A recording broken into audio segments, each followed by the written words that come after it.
Child, this episode was the bomb. Literally.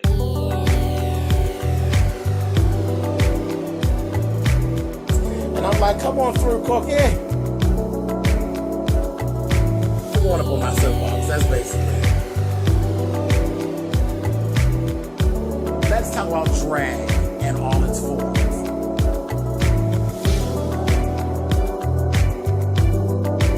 What,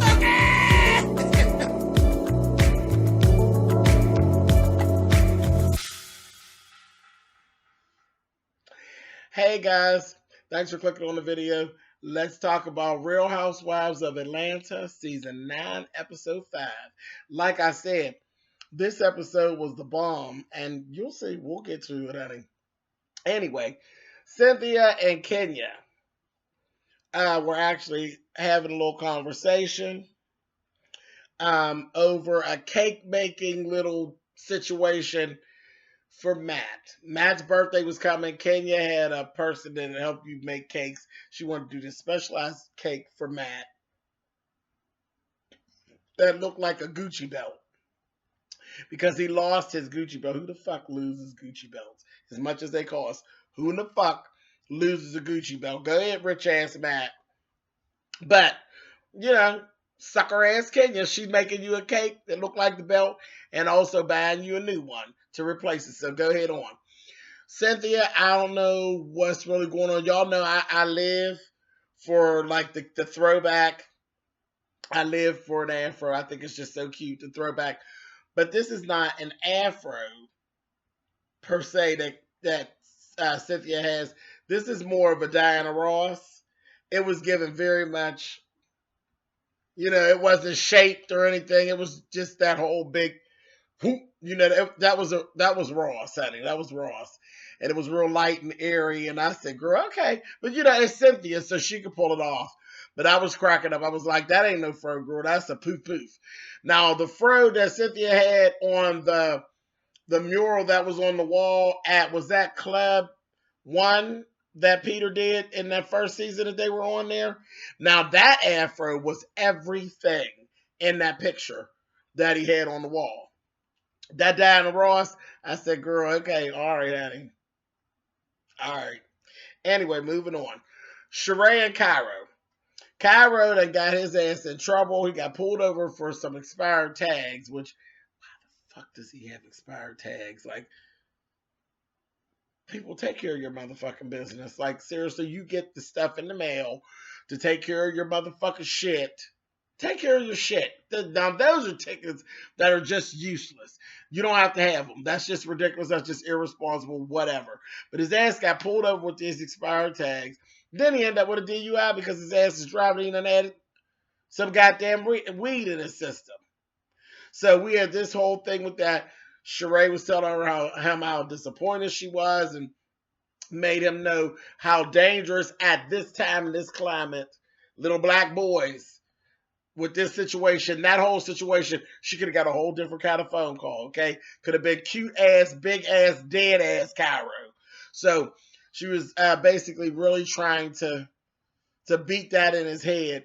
And then later in the episode, her and him went over to Bob's house because she wanted Bob to talk to him. She wanted to talk to his father. Child, Bob was over there sweating profusely, honey, like a whore in church. Sweat like hell, and basically not really saying much of anything. I don't know where she said enough on her own. It was goofy. And let me just throw this in there. Later on in the evening when I seen the What Happens Live with Andy and Shereé was on there with Quad, Lunsford. And Andy was trying to figure out a nice way to basically say that Cairo was cuter than a motherfucker, and he was trying to get it out, and I got so motherfucking tickled as Shereé letting Andy's ass know, him or her and Qual was like, well, what did you trying to say, honey? And it's like, yeah, he's cute, and he's straight. Like, leave my motherfucking baby alone, honey. I was like screaming. That was a mess. He is cute. And I didn't know what Andy's problem was. Just, what's the problem? He's a kid.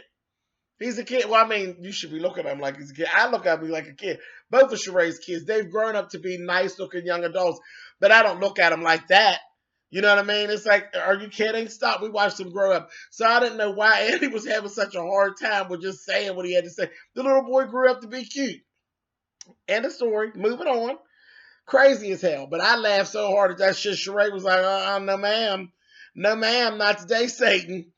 So anyway, Kandi and Todd actually met with Peter, of all people. Peter showed up and came and basically, they're like 3 months behind in production and everything, getting this restaurant together at this point of the filming. And Candy's getting a little nervous. So, Peter came in and Peter was telling him, y'all are crazy to be getting in this business. You know what I mean? It's such a hard business. It's that thing and the other. But he's looking at the space and saying, this is really, really nice. And I think it was kind of funny. I said, he seemed a little envious because Todd basically has access to all the money that you didn't have access to make your shit happen. But, whatever, Peter. So, that was the first part. And I was like, okay, Peter. Then, they talked about Apollo because Kandi ended up going on and leaving. They talked about Apollo.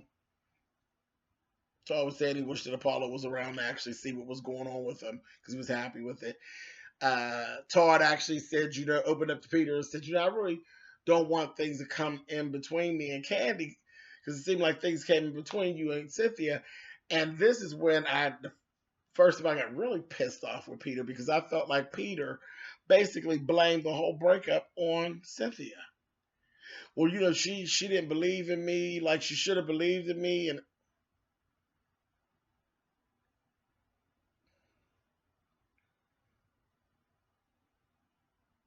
I'm going to leave that right there. Now she ain't got to believe in you. Now you can just do it on your own, go about your motherfucking business. And then we got this other little thing where now he is part of the stipulation of their divorce that she sell the house and move out of the house because he doesn't want her to live in the house with another man. But let me tell you how that worked out. Cynthia and Noel had a little appointment. They went out. And Cynthia found a bad motherfucking place. You hear me? Her motherfucking house was everything. That house was nice as hell. And from what I see and what I've heard in my travels, I think that she actually did get that house and purchase that house. Beautiful house. So he did her a favor by pushing her with some bullshit to get now fabulous. There's a lake in the back and all of this greenery around and fabulous place. It is literally, because Cynthia's house just was like, as far as everybody else's house you see on the franchise, you're like, child, look at their houses. And then Cynthia, you're like, well, where the fuck she live? You know what I mean? Is that a Section 8 bitch? Which naturally, it's not a Section 8, but compared to how everybody else was living, it was just so blase blah. That bitch is upscale with everybody else now. She fitting right the fuck in with the chateau and the manor. It's a fabulous house. And Candy's house is everything too. Candy's house is a bad motherfucker. So, but she got this house. I said, go ahead, girl. It's a lake house with 6 bedrooms. I said, go ahead on. Now that's how a queen's supposed to live, girl. She need that kind of room to fit that motherfucking hair in. I liked it. Portia and Phaedra went down to the DNC. Portia's blonde bob was everything on her. It's a blonde bob with like broken crimps, kinda. Beautiful. She looked really, really good. And I don't do Portia, but that bitch looked really, really good down there at that DNC. I said, girl, you find your man down there, bitch, with your hot ass. They also, Phaedra was hosting a gun violence round table down there, and there was a lot of important folks there. And yeah, that was cool, but I ain't going all into that Phaedra and her politics. Anyway. So that was that. And then I see that the congresswoman that Phaedra's good friends with, she actually has hired Trayvon Martin's brother, and he's working under her. So that was actually, I said, that was good. She kind of took him, she called him like a little son, and she took him under her wing. So I said, you know what? Out of all of that turmoil, I hope that it works that the mother won't have to worry about the other son because he probably ain't never going to need for nothing. So that was fabulous. That was fabulous. So I felt good about that. I really did. I felt good about that. And I looked and I was like, "See one of the children? Don't matter. We'll take them, honey. We'll take everybody. Come on." Anyway, and I was probably just out of order for that, but I don't give a fuck anyway. You look like one of the children. Okay, so moving on. Um, let's see what else happened. Let me talk about just real quick because I talked about Cairo and Shereé and Bob. Cairo's always over it. Like he just be like looking at Shereé and Bob like, "Child, let's just get to this." He always seems very uninterested, and I think it has to do with the camera. I can't imagine that he's that because it comes across very airheadish. So yeah, yeah. And Shereé, just leave Bob out of it. Just keep talking to your son, child.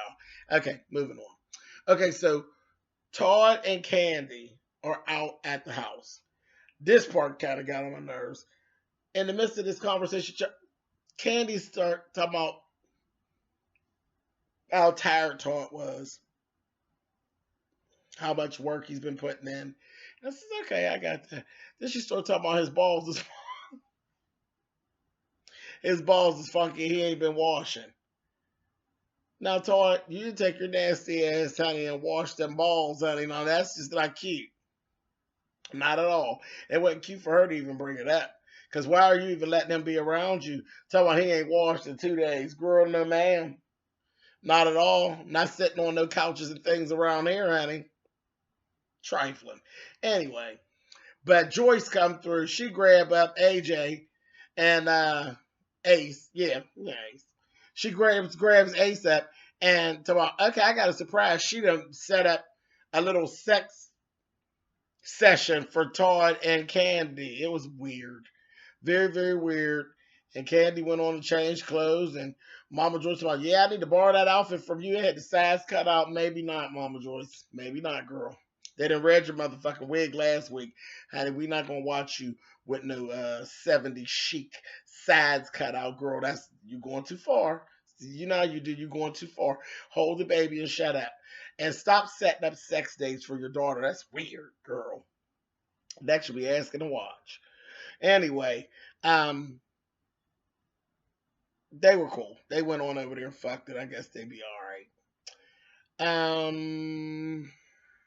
And then that really wasn't nothing but an advertisement for Candy Coated Nights, or not Candy Coated Night. What is the candy?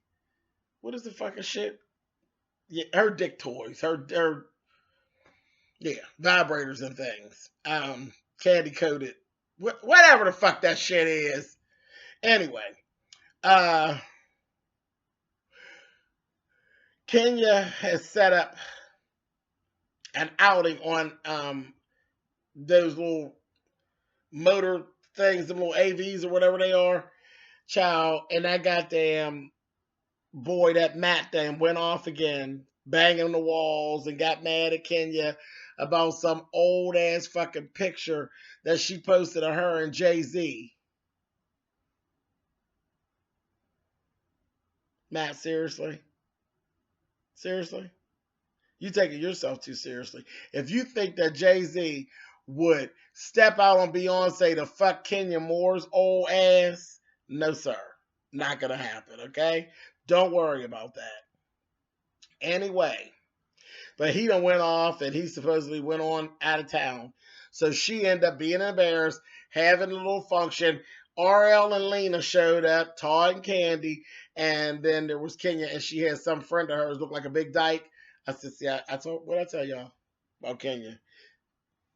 Keep telling you can't find no man looking for no woman." But anyway, so there's always these unnamed big tall dykes that be whatever. Anyway, but Lena ended up saying, she chickened out at the last minute. She sat out and she let Kenya ride in the little RV or LAV, whatever the little thing is. She let RL ride with Kenya. I said, now you might not want to do that because she been known to, fiddle a little twiddle that don't belong to her. I don't think I'd have wanted my man over there, good child. That Kenya ain't trustworthy like that, honey. And that little RL's kind of cute, but Whatever, girl. So they went on and did that. They all had a good time. Then Kandi called her right the fuck on out when they got done and was sitting around. She would say, "Now go ahead, girl, tell us the real story. What's really going on?" And she went into the thing and like Matt's going off and this, that thing and the other. And she just needed to know how they should actually handle it. And it's her fame and all of this. I'm like, I'm so tired of hearing about this already. So I'm not going to sit here and talk about it for long. I'm over it. I'm over her and I'm over Matt, okay? All right, so moving on. Like I said, this episode was the Phaedra was down at the DNC. Her and Portia. Portia ended up leaving early. She had to go do, I think, Dish Nation. Phaedra was going on to go and see Apollo because she needed to talk to Apollo face to face to get him to sign the papers for the divorce. When she's on her way, she finds out, she gets a phone call. She's just about at the person. She gets a phone call saying that somebody that ran up in the motherfucking office and it was a bomb threat. And that this guy brought a bomb, so he wanted to see Phaedra. He was going to blow her and her pussy out. So I was like, okay. And she immediately started calling her mother and making sure her mother and her kids were safe. Child, Regina Bell was giving, honey, I got the kids and I got my Jesus and my Bible and my gun, honey, and ain't nobody worried about nobody fucking with us. You be all right. You go on down there and take care of that, the paperwork, and get rid of that motherfucking felon, and then come on back here, girl. I got it here, honey. So it was really, really interesting, really strange. Really strange. And then even Kenya, because it was all over the news and everything. So Kandi had got a phone call from Carmen, and Kenya was like, "Well, I don't want nobody to blow Phaedra up. I don't like her all like that, but I don't want nobody to blow her up, child." So that was a whole big mess, and that's basically kind of where it left off. So anyway, I think this is gonna start getting better next week, hopefully, because it's kind of just like flatlining for me at this point, but whatever, we're in it, so it is what it is. We're diehards, so we'll see what comes up. I will catch up with you guys next week. Later.